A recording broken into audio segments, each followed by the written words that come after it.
السلام علیکم ورحمۃ اللہ وبرکاتہ۔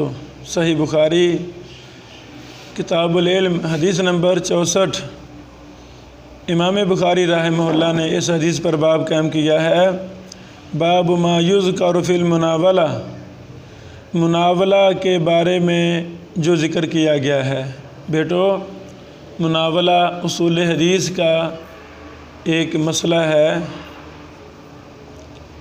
شیخ اپنی کتاب لکھ کر اپنے شاگرد کو دے دیتا ہے کہ بیٹا آپ اس میری کتاب کو میری سند سے بیان کر سکتے ہیں، میں آپ کو اجازت دیتا ہوں۔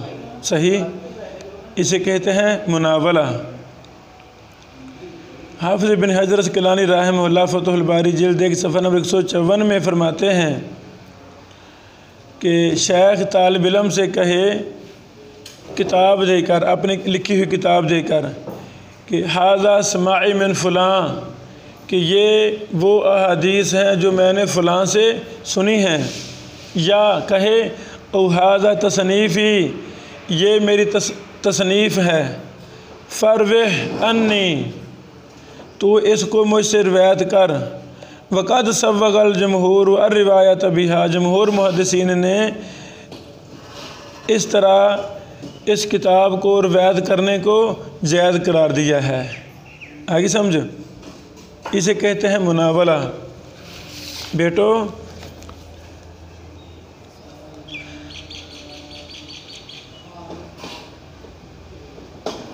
استاد کی کتاب، میں نے کتاب لکھی ہے، میں نے آپ کو دے دی ہے، اور میں نے آپ کو اجازت بھی نہیں دی، آپ تو اس کو پھر بھی بیان کر سکتے ہیں کہ جی یہ ہمارے استاد کی کتاب ہے، یہ ہمارے استاد کی کتاب ہے، کوئی حرج نہیں ہے۔ اگر استاد صاحب منع بھی کر دیں کہ آپ نے اس کو آگے روایت نہیں کرنا، منع بھی کر دیں، چونکہ لکھی ہوئی ہے، استاد صاحب نے اپنی تمام احادیث کو لکھ دیا ہے، منع بھی کر رہا ہے میری سند سے آپ نے اس کو بیان نہیں کرنا، تو ائمہ محدثین پھر بھی کہتے ہیں کہ پھر بھی وہ اسے روایت کر سکتا ہے۔ اسی طرح وہ اجازت دے یا نہ دے، اسے روایت کر سکتا ہے۔ مناولہ بھی وجوہ تحمل کی ایک صورت ہے۔ منہۃ الباری جلد 1 صفحہ نمبر 493 میں یہ فائدہ موجود ہے۔ ایک ہے مکاتبہ، ایک ہے مناولہ۔ مناولہ اور مکاتبہ، امام بخاری رحمہ اللہ نے پہلے ذکر کیا مناولہ کا، اور پھر ساتھ ہی فرمایا وَكِتَابِ أَهْلِ الْعِلْمِ بِالْعِلْمِ لِلْبُلْدَانِ، اہل علم کا خط لکھنا، رسالے لکھنا دوسرے شہروں کی طرف جائز ہے، اسے کہتے ہیں مکاتبہ۔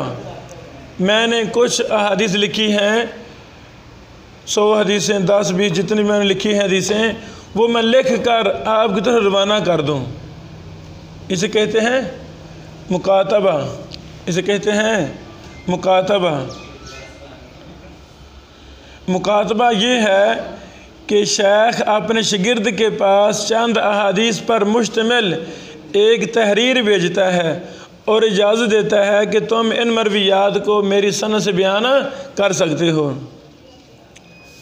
آگے سمجھ، یہ دونوں صورتیں ہی جائز ہیں، یہ دونوں صورتیں ہی جائز ہیں، کوئی حرج نہیں ہے۔ یہ بات یاد رکھیں۔ یہاں ایک بریک اور فرق ہے۔ استاد صاحب نے کتاب لکھی اور شاگرد کو دے دی، بیٹا آپ اسے بیان کر سکتے ہیں، آئی سمجھ؟ تو وہ شاگرد کہہ سکتا ہے انبانی، کیا لفظ بولے گا؟ انبانی۔ کل ہم نے وضاحت کی تھی، اگر کوئی لکھی ہوئی چیز دے دے تو اسے انبانی کہہ کر بیان کر سکتا ہے، لیکن اگر وہ اجازت نہیں دیتا، اگر وہ اجازت نہیں دیتا، بیان تو کر سکتا ہے کہ یہ جی میرے استاد کی کتاب ہے، میں نے استاد جی سے خود لی تھی، بڑی قیمتی کتاب ہے، آپ اس سے فائدہ اٹھائیں، بیان کر سکتا ہے لیکن انبا نہیں کہہ سکتا نہیں۔ اچھا، مناولہ، اللہ اکبر، ہمیں یہ بات بیان کی فضیلت شیخ الامام المسند ظہیر الدین المبارک فوری رحمہ اللہ رحمتاً واسعہ۔ انہوں نے کہا مجھے میرے استاد محترم الامام المحدث الشارح محمد عبد الرحمن مبارک پوری رحمہ اللہ نے مجھے اجازت دی کہ بیٹا آپ تحفۃ الاحوذی مجھ سے بیان کر سکتے ہیں، میں آپ کو اجازت دیتا ہوں۔ ہمارے لیبیا کے شاگرد ابو اظہر یوسف ریحان، ابو یوسف اظہر، کنیت پتہ نہیں کیا تھی، یوسف اظہر حافظہ اللہ، یہ اصل بھوپال سے ہیں جہاں سے نواب صدیق حسن خان رحمہ اللہ تھے۔ بھوپالوی ہیں، یہ بھی ہمارے شاگرد، لیبیا میں مقیم ہیں عرصہ دراز سے۔ انہوں نے ہماری بات کروائی شیخ ظہیر الدین مبارک پوری رحمہ اللہ سے، اور ہم نے اجازہ بھی لیا تو شیخ صاحب رحمہ اللہ نے مجھ سے کہا آپ محترم ترمذی کا وہ نسخہ جو تحفۃ الاحوذی کے ساتھ ہے آپ وہ پکڑیں، آپ کے پاس ہے؟ میں نے کہا جی میرے پاس ہے، تحفۃ الاحوذی ہے۔ کہتے پہلی حدیث مجھ پر پڑھیں اور آخری حدیث مجھ پر پڑھیں۔ میں نے پڑھی تو انہوں نے مجھے اجازت دے دی کہ آپ میری سند سے تحفۃ الاحوذی کو بیان کر سکتے ہیں۔ مجھے جس طرح عبد الرحمن مبارک پوری صاحب رحمہ اللہ نے اجازت دی تھی، میں آپ کو اجازت دیتا ہوں یہ کتاب اور دیگر کتب حدیث آپ میری سندوں سے بیان کر سکتے ہیں۔ یہ بھی ایک مناولہ کی قسم ہے۔ یہی ہے نا مناولہ، کتاب لکھی ہوئی دے دینا آپ اس کو بیان کریں، یہی مناولہ ہے۔ بہرحال اس پر تفصیلات ہیں مناولہ پر کہ یہ کہ آگے مسائل ہیں، وہ کسی اور موقع پہ ہم انشاءاللہ تفصیل بیان کریں گے۔ بیٹو ائمہ محدثین رحمہ اللہ نے بہت زیادہ خطوط لکھے تھے اپنے دوسرے ساتھیوں کی طرف، علم پر مشتمل، احادیث پر مشتمل، علل پر مشتمل، جرح و تعدیل پر مشتمل۔ ضرورت اس بات کی ہے کہ نوجوان کھڑا ہو اور جو خطوط محدثین نے ایک دوسرے کو لکھے تھے ان کو جمع کیا جائے، ان کو مرتب کیا جائے۔ کافی زیادہ خطوط ائمہ محدثین نے عبد الرحمن بن ابی حاتم الرازی رحمہ اللہ کی طرف لکھے تھے ان کے سوال کے جواب میں کہ آپ کے پاس جرح و تعدیل کا جو کچھ بھی ہے مواد ہے مجھے دیں، میں جرح و تعدیل مرتب کر رہا ہوں۔ تو اس دور کے جہابزہ ائمہ جرح و تعدیل نے اقوال لکھ کر جو کچھ ان کے پاس تھا محدثین کا وہ انہوں نے ان کی طرف بھیجا، اور کافی زیادہ خطوط الجرح و تعدیل میں آ چکے ہیں، اور دیگر کتب جرح و تعدیل میں بہت زیادہ خطوط موجود ہیں۔ اللہ اکبر۔ بہرحال امام بخاری رحمہ اللہ اس باب کے تحت مختلف اقوال نقل کرتے ہیں۔ وقال انس رضی اللہ عنہ نے کہا ناسخ عثمان المصاحف فبعث بها الى الآفاق، سیدنا عثمان رضی اللہ تعالیٰ عنہ نے مصاحف کی کتابت کروائی۔ ناسخ معنی ہوتا ہے نقل کرنا، لکھوانا، کتابت کروائی اور انہیں چاروں طرف بھیج دیا، آفاق، ہر سو، ہر طرف ان کو بھیج دیا۔ بیٹو یہاں یہ معلق ہے بغیر سند کے، صحیح بخاری 4987 میں یہ مسند موجود ہے، باسند موجود ہے۔ ورا عبداللہ بن عمر، سیدنا عبداللہ بن عمر رضی اللہ تعالیٰ عنہ اسے جائز سمجھتے تھے، اور یحییٰ بن سعید بھی آخر میں ہے نا جائزن، ورا عبداللہ بن عمر اب یحییٰ بن سعید و مالک ذالک جائزن۔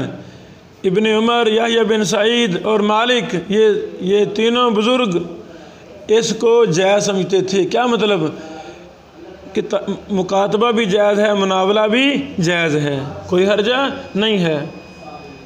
یہ لکھو، عبداللہ بن عمر اور یحییٰ بن سعید کا فرمان المعرفہ للحاکم میں ہے، صفحہ 259۔ امام مالک کا قول المحدث الفاصل رام ہرمزی کی کتاب ہے، انشاءاللہ وہ بھی ہم آنے والے دنوں میں اس کتاب پر بھی ہم کچھ لیکچر دیں گے، بڑی قیمتی کتاب ہے، سب سے پرانی یہ کتاب ہے علوم حدیث میں، اول کتاب کے نام سے یاد ہے کیا جاتا ہے اس کو۔ صفحہ نمبر 259۔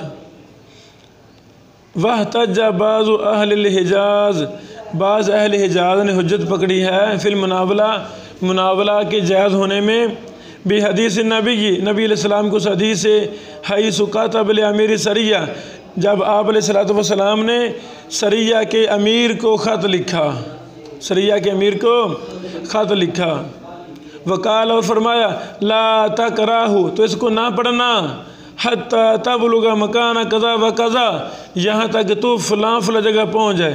فلما بالغ ذلک المکان، جب وہ اس جگہ پر پہنچے، قرأہ علی الناس، انہوں نے اس خط کو لوگوں پر پڑھا، وَأَخْبَرَهُمْ بِأَمْرِ النَّبِيِّ صلی اللہ علیہ وسلم، اور لوگوں کو نبی علیہ السلام کے حکم کی اطلاع دی، خبر دی۔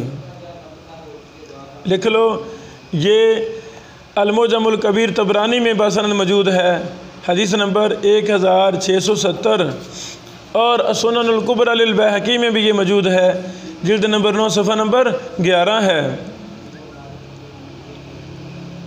میرے عزیزو، دیکھا آپ نے امام بخاری رحمہ اللہ اصول حدیث کا اہم مسئلہ مناولہ اور مکاتبہ بھی احادیث سے ثابت کر رہے ہیں، اور یہی اہل الحدیث کا ترہ امتیاز ہے۔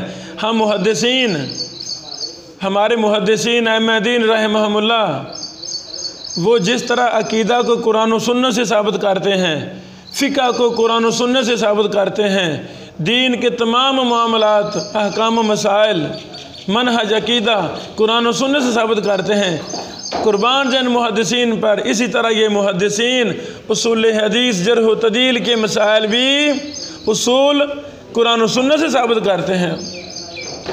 یہ صحیح بخاری اس کی زندہ مثال ہے۔ اسی طرح الکفایہ فی علم روایہ جو ہمارے زیر دراسہ ہے، اس میں بھی آپ دیکھتے ہیں کہ ہر بات قرآن و سنت سے، سلف کے آثار سے ہی ثابت کی جا رہی ہے۔ سبحان اللہ۔ میرے بیٹو، علم کی یہ قسم ہے، امام بخاری رحمہ اللہ نے اس اہم ترین قسم کو بھی اپنی صحیح بخاری میں جگہ دی کہ کوئی اس نظریے کو غلط قرار نہ دے۔ یہ مناولہ بھی جائز ہے، مکاتبہ بھی جائز ہے۔ سبحان اللہ۔ علم کو عام کرنے کی اب تو بہت زیادہ قسمیں ہیں۔ امام بخاری حدیث نمبر 64 بیان کرتے ہیں، قال حدثنا اسماعیل بن عبداللہ قال حدثنا ابراہیم بن سعد عن صالح عن ابن شہاب عن عبید اللہ بن عبداللہ بن عتبہ بن مسعود ان عبداللہ بن عباس اخبرہ ان رسول اللہ صلی اللہ علیہ وسلم بعث بکتابہ رجلا، بے شک نبی صلی اللہ علیہ وسلم نے ایک بندے کو بھیجا اپنا خط دے کر، وَأَمَرَهُ، اور اس کو حکم دیا، أَن يَدْفَعَهُ إِلَى عَظِيمِ الْبَحْرَيْنِ، کہ وہ اسے بحرین کے بادشاہ کو دے دے۔ فَدَفَعَهُ عَظِيمُ الْبَحْرَيْنِ، بحرین کے بادشاہ نے اس کو لٹا دیا، إِلَى کسرا کی طرف۔ فَلَمَّا قَرَأَهُ مَزَّقَهُ، جب اس نے اس کو پڑھا، اس کو پھاڑ دیا غصے میں آ کر۔ فَحَسِبْتُ، میں گمان کرتا ہوں، بے شک ابن مسیب نے کہا، فَدَعَا عَلَيْهِمْ رسول اللہ، نبی صلی اللہ علیہ وسلم نے ان پر بد دعا کی، أَن يُمَزَّقُوا كُلَّ مُمَزَّقٍ، جس طرح اس نے میرے خط کو پھاڑا ہے وہ بھی ٹکڑے ٹکڑے کر دیے جائیں۔ آئی سمجھ؟ اللہ اکبر۔ بیٹو لکھ لیں، یہ صحیح بخاری میں اور جگہ بھی حدیث آتی ہے، 2939، 4424، 7264، اور مسند احمد میں بھی یہ حدیث ہے 2184 نمبر حدیث ہے مسند امام احمد میں۔ صحیح مسلم میں یہ حدیث نہیں ہے۔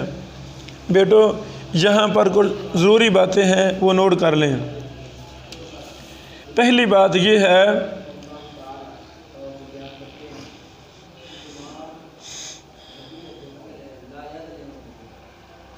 اللہ اکبر،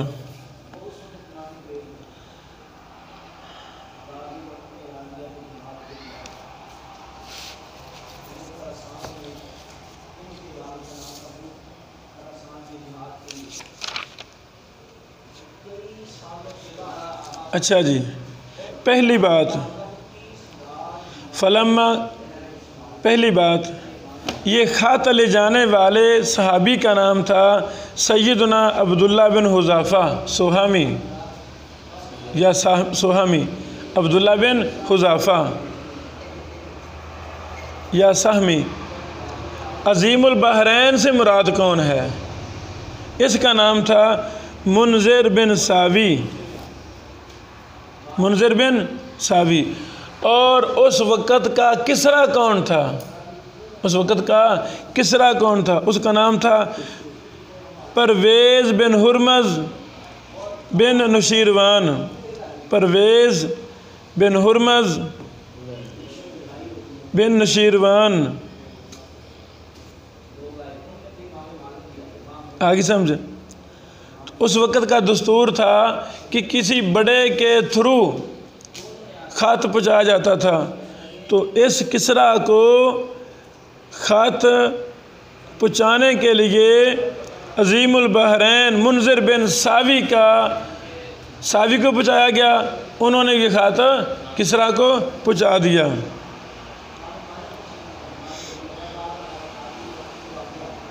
فلما قرأہ مزقہ، کیا مطلب؟ کیوں اس نے خط کیوں پڑھا؟ کیونکہ نبی صلی اللہ علیہ وسلم کا نام پہلے لکھا ہوا تھا، نبی کریم کا نام پہلے لکھا ہوا تھا۔ دوسری وجہ، آپ صلی اللہ علیہ وسلم نے اسے دعوت اسلام دی تھی کہ تم مسلمان ہو جا۔ کسرا نے سمجھا کہ ہم تو بڑے لوگ ہیں، ہمارا مذہب پرانا ہے، یہ عربی لوگ عرب ہیں، دیہاتی ہیں، یہ ہمیں اپنے دین کی طرف دعوت کیوں دیتے ہیں؟ لہٰذا آپ کا خط پھاڑ دیا، غصے میں آ گیا۔ بہرحال یہ مشہور واقعہ اور بھی کئی مقامات پہ صحیح بخاری میں آئے گا۔ امام بخاری رحمہ اللہ اس کے بعد اسی باب میں ایک دوسری حدیث لائے ہیں، حدیث نمبر 65۔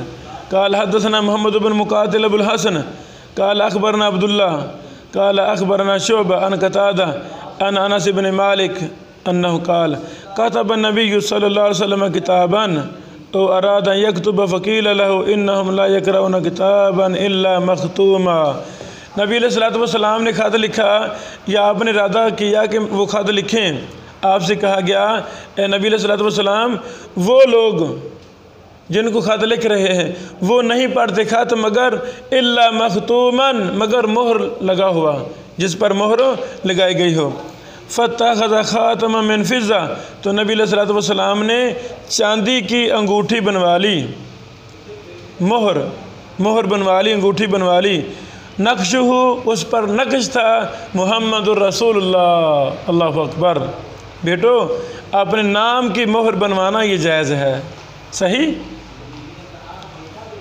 کأنی انظر الی بیاضہ، گویا کہ میں دیکھ رہا ہوں اس کی سفیدی کی طرف، فی یدی، آپ صلی اللہ علیہ وسلم کے مبارک ہاتھ میں۔ فقلت لقتادہ، میں نے قتادہ سے کہا من قال نقشہ محمد رسول اللہ، کس نے کہا ہے کہ اس کا نقش محمد رسول اللہ تھا؟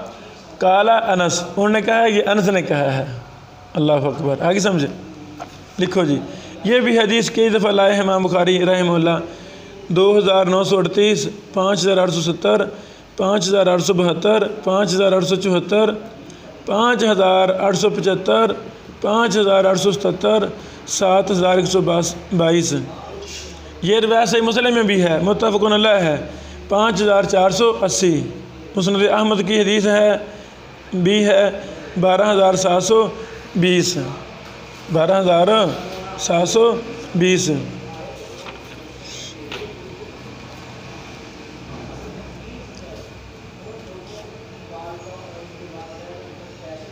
اس حدیث سے بھی بہت زیادہ مسائل سمجھ لگتے ہیں۔ پہلی تو بات یہ ہے، امام بخاری رحمہ اللہ نے اس پر بہت زیادہ باب قائم کیے ہیں اگلے مقامات پہ، وہ ہم نے اپنی شرح میں سارے جمع کر دیے ہیں، دیگر محدثین کے باب بھی۔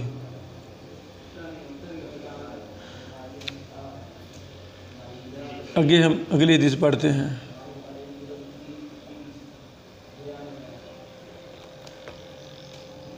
اوکے